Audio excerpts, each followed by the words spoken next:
Henry Jekyll's full statement of the case. I was born in the year 18 to a large fortune, endowed besides with excellent parts, inclined by nature to industry, fond of the respect of the wise and good among my fellow men, and thus, as might have been supposed, with every guarantee of an honourable and distinguished future. And indeed the worst of my faults was a certain impatient gaiety of disposition, such as had made the happiness of many, but such as I found it hard to reconcile with my imperious desire to carry my head high and wear a more than commonly grave countenance before the public. Hence it came about that I concealed my pleasures, and that when I reached years of reflection and began to look round me and take stock of my progress and position in the world, I stood already committed to a profound duplicity of life.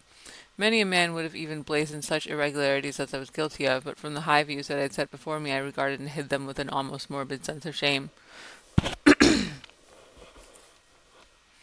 was thus rather the exacting nature of my aspirations than any particular degradation in my faults that made me what I was, and, with an even deeper trench than in the majority of men, severed in me those provinces of good and ill which divide and compound a man's dual nature. In this case I was driven to reflect deeply and inveterately on that hard law of life, which lies at the root of religion and is one of the most plentiful springs of distress. Though so profound a double dealer, I was in no sense a hypocrite. Both sides of me were in dead earnest. I was no more myself when I laid aside restraint and plunged in shame, than when I laboured in the eye of day at the furtherance of knowledge or the relief for sorrow and suffering. And it chanced that the direction of my scientific studies, which led wholly toward the mystic and the transcendental, reacted and shed a strong light on this consciousness of the perennial war among my members. With every day, and from both sides of my intelligence, the moral and the intellectual, I thus drew steadily nearer to that truth by whose partial discovery I have been doomed to such a dreadful shipwreck, that man is not truly one, but truly two. I say two because the state of my own knowledge does not pass beyond that point. Others will follow, others will outstrip me on the same lines, and I hazard the guess that man will be ultimately known for a mere polity of multifarious, incongruous, and independent denizens. I, for my part, from the nature of my life, advanced infallibly in one direction, and in one direction only. I was on the moral side, and in my own person that I learned to recognize. It was on the moral side in my own person that I learned to recognize the thorough and primitive duality of man.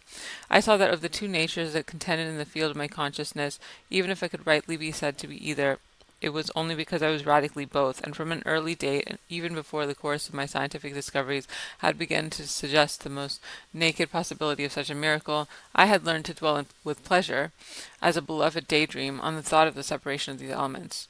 If each, I told myself, could but be housed in separate identities, life would be relieved of all that was unbearable. The unjust might go his way, delivered from the aspirations of remorse of his more upright twin, and the just could walk steadfastly and securely on his own upward path, doing the good things which he found in his pleasure, and no longer exposed to disgrace and penitence by the hands of this extraneous evil. It was the curse of mankind that these incongruous faggots were thus bound together, that in the agonized womb of consciousness these polar twins should be continuously struggling. How then were they dissociated? I was so far in my reflections when, as I have said, a side light began to shine upon the subject from the laboratory table.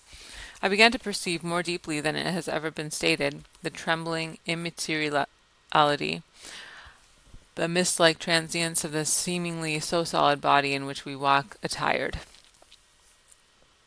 Certain agents I found to have the power to shake and to pluck back that fleshly vestment, even as the wind might toss the curtains of a pavilion. For two good reasons I will not enter deeply into the scientific branch of my confession. First, because I have been made to learn that the doom and burthen of our life is bound forever on a man's shoulders, and when the attempt is made to cast it off, but it returns upon us with more unfamiliar and more awful pressure. Second, because, as my narrative will make, alas, too evident, my discoveries were incomplete. Enough, then, that I not only recognized my natural body for the mere aura and effulgence of certain of the powers that made up my spirit, but managed to compound a drug by which these powers should be dethroned from their supremacy and a second form and countenance substituted, none the less natural to me because they were the expression and bore the stamp of lower elements in my soul. I hesitated long before I put this theory to the test of practice. I knew well that I risked death for any drug that so potently controlled and shook the very fortress of identity might by the least scruple of an overdose or at the least inopportunity in the moment of exhibition, utterly blot out that immaterial tabernacle which I looked to it to change. But the temptation of a discovery so singular and profound at last overcame the suggestions of alarm. I had long since prepared my tincture. I purchased at once from a firm of wholesale chemists a large quantity of a particular salt which I knew from my experiments to be the last ingredient required, and late one accursed night I compounded the elements, watched them boil and smoke together in a glass, and when the ebullition had subsided with a strong glow of courage, drank off the potion. The most racking pangs succeeded, a grinding in the bones, deadly nausea, and a horror of the spirit that cannot be exceeded at the hour of birth or death. Then these agonies began swiftly to subside, and I came to myself as if out of a great sickness. There was something strange in my sensations, something indescribably new, and from its very novelty incredibly sweet. I felt younger, lighter, happier in body. Within I was conscious of a heady recklessness, a current of disordered, sensual images running like a mill race in my fancy, a solution of the bonds of obligation, an unknown but not an innocent freedom of the soul. I knew myself at the first breath of this new life to be more wicked, tenfold more wicked, sold a slave to my original evil, and the thought in that moment braced and delighted me like wine. I stretched out my hands, exulting in the freshness of these sensations, and in the act I was suddenly aware that I had lost in stature. There was no mirror at that date in my room. That which stands beside me as I write was brought there later on for the very purpose of these transformations. The night, however, was far gone into the morning. The morning, black as it was nearly ripe for the conception of the day. The inmates of my house were locked in the most rigorous hours of slumber, and I determined, flushed as I was with hope and triumph, to venture in my new shape as far as to my bedroom. I crossed the yard wherein the constellations looked down upon me. I could have thought, with wonder, the first creature of that sort that their unsleeping vigilance had yet disclosed to them. I stole through the corridors, a stranger in my own house, and coming to my room, I saw for the first time the appearance of Edward Hyde. I must here speak by theory alone, saying not that which I know, but that which I suppose to be most probable. The evil side of my nature, to which I had now transferred the stamping efficacy, was less robust and less developed than the good which I had just supposed. Again, in the course of my life, which had been after all 9/10 a life of effort, virtue, and control, it had been much less exercised and much less exhausted. And hence, as I think, it came about that Edward Hyde was so much smaller, slighter, and younger than Henry Jekyll. Even as good shone upon the countenance of the one, evil was written broadly and plainly on the face of the other. Evil, besides, which I must still believe to be the lethal side of man, had left on that body an imprint of deformity and decay. And yet, when I looked upon that ugly idol in the glass, I was conscious of no repugnance, rather of a leap of welcome. This, too, was myself. It seemed natural and human. In my eyes it bore a livelier image of the spirit. It seemed more express and single than the imperfect and divided countenance I had been hitherto accustomed to call mine. And in so far I was doubtless right. I have observed that when I wore the semblance of Edward Hyde, none could come near me at first without a visible misgiving of the flesh.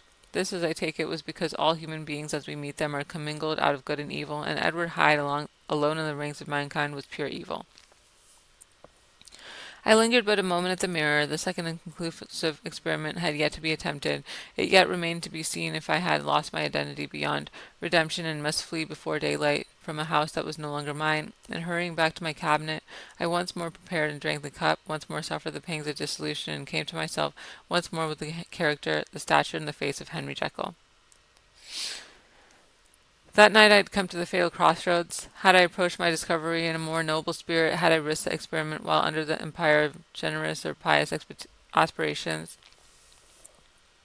all must have been otherwise, and from these agonies of death and birth I had come forth an angel instead of a fiend. The drug had no discriminating action. It was neither diabolical nor divine, but it but shook the doors of the prison house of my disposition, and like the captives of Philippi, that which stood within ran forth. At that time my virtue slumbered, my evil, kept awake by ambition, was alert and swift to seize the occasion, and the thing that was projected was Edward Hyde.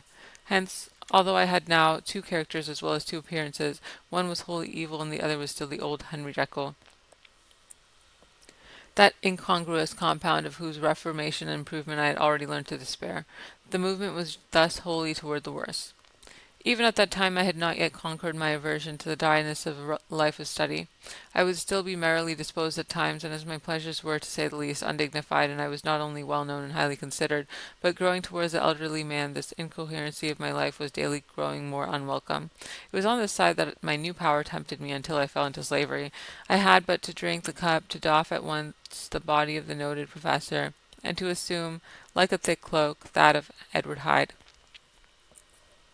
I smiled at the notion. It seemed to me at the time to be humorous, and I made my preparations with the most studious care.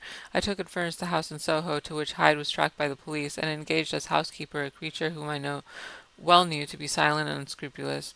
On the other side, I announced to my servants that a Mr. Hyde, whom I described, was to have full liberty and power about my house in the square, and to parry mishaps. I even called and made myself a familiar object in my second character. I next drew up that will to which you so much objected,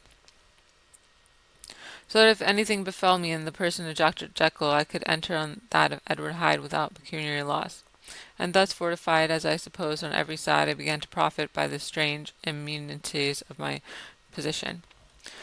Men have before hired bravos to transact their crimes while their own person and reputation sat under shelter. I was the first that ever did so for his pleasures. I was the first that could thus plod in the public eye with a load of genial respectability, and in a moment, like a schoolboy, strip off these lendings and spring headlong into the sea of liberty. But for me and my impenetrable mantle, the safety was complete. Think of it, I did not even exist. Let me but escape into my laboratory door, give me but a second or two to mix and swallow the draught that I had always standing ready, and whatever he had done, Edward Hyde would pass away like the stain of breath upon a mirror. And there in his stead, quietly at home, trimming the midnight lamp in his study, a man who could afford to laugh at suspicion, would be Henry Jekyll.